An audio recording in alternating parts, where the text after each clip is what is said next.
up, YouTube? It's Charles from Plain Jane Cars, and I'm doing something a little bit different in this video.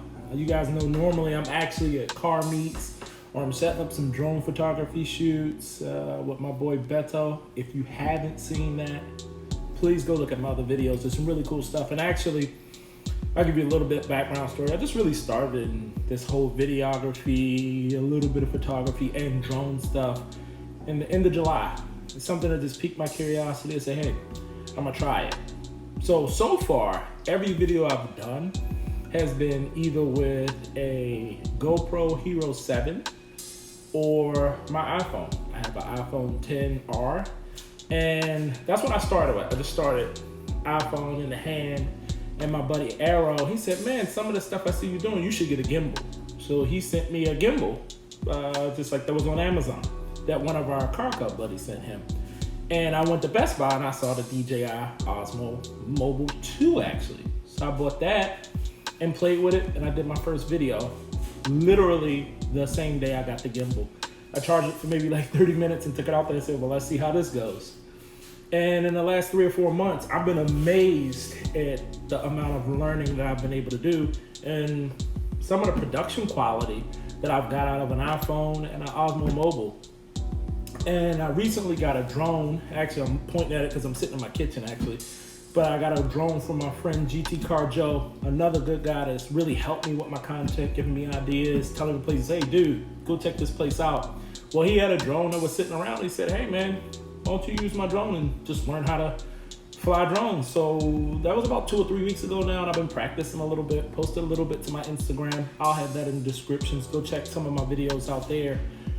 But I thought it was time to challenge myself with actually going to full frame. So this is an unboxing video. My first one ever. It's probably my last one, because when I buy stuff, I like to get to it. I don't know how y'all are, but I rip it open, I wanna see it. And I started to do that, and I said, wait, this is content. Let me share it with the people that actually follow me and watch me so you can see what I'm actually filming on now. So we'll go with the camera first.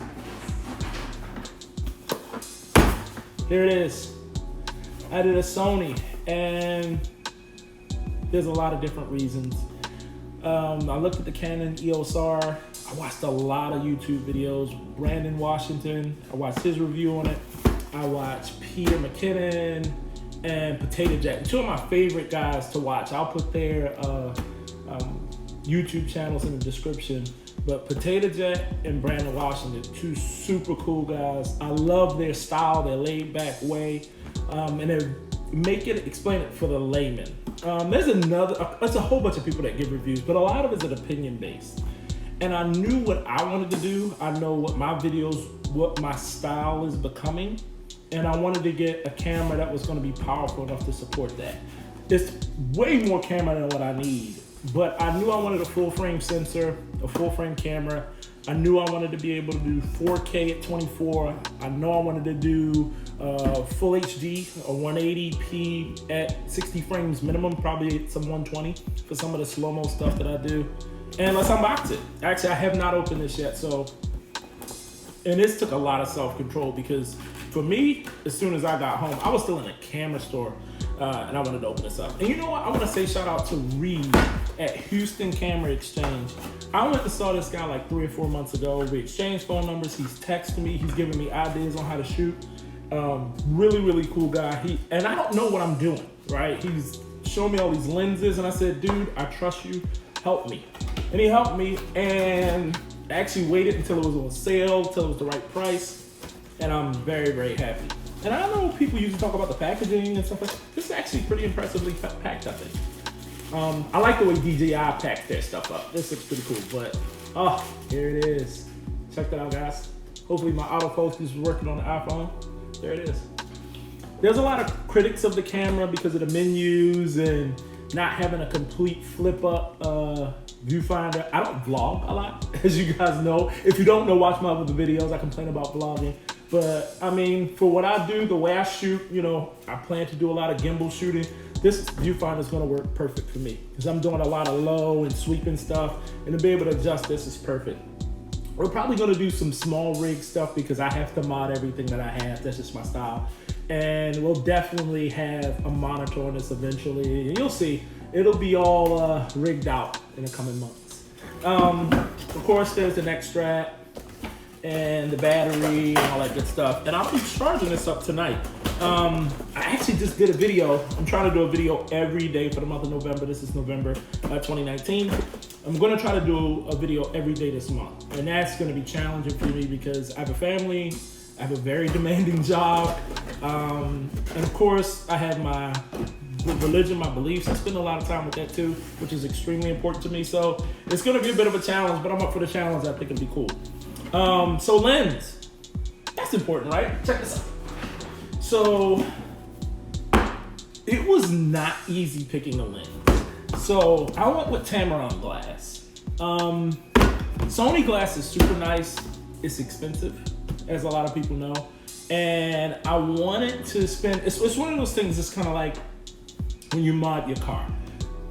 When I put the wheels on Plain Jane, I knew I wanted to do wheels. I knew I had to get forged wheels because the factory wheels were forged. And it's like, you can't take OEM wheels. And I'm not judging people to do this, but for me, I wasn't gonna take OEM wheels off and put flow forged or cast wheels on. So I feel the same way about cameras. And I saw a lot of people saying, hey, you know, you get an expensive full frame camera, you gotta spend money on the glass. And I kind of made a choice here where this still wasn't inexpensive, but I did save a bit of money on the glass, not going with Sony glass, going with Tamron, who's pretty well known, and I'm happy with the way it looked.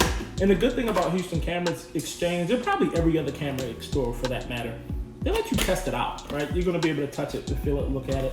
So, real quick, I went with the 17 to 28. 50 prime, I'm learning all this stuff. I looked at, I believe it was, I hope I get this right, 28 to 72 or something like that. It was just a whole bunch of options.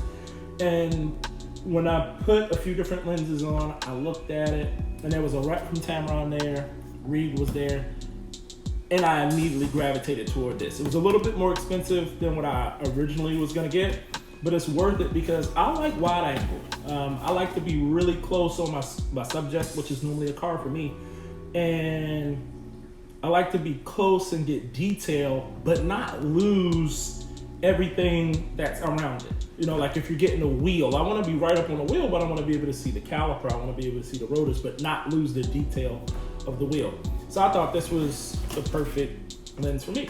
And we'll see. If I don't like it, I'll take it back and get something else. It's not like I'm married to it, but I'm gonna play with it for a little while, really learn the lens, get better with it, and see how it works out. We'll see. Just take it out. This is so cool. And you know what I liked about it too? I looked at a lot of glass, and some of them are so big. I was really concerned about the weight because you can have a nice piece of glass, and I think it looks really cool when you have these huge lenses. Like aesthetically, it looks cool, or it makes the camera itself look cool. But carrying that around all day and shooting all day, some of the shoots that I've done, even with just my iPhone and the Osmo, which is actually what I'm filming on right now, my arm has gotten tired, and that can't be a pound. So even though Sonys have small bodies, putting a big piece of glass on the end of it was something that I had a concern with. So I wanted to have a powerful lens that was wide angle, that would still allow me to punch in like if I needed to. And that's the cool thing about the Sony A7 III or A7R III. There's a lot of options here where you can do a lot of digitally cropping in and punching in. So you can kind of have 2 lenses, 3 lenses in one. So I think this is gonna be cool.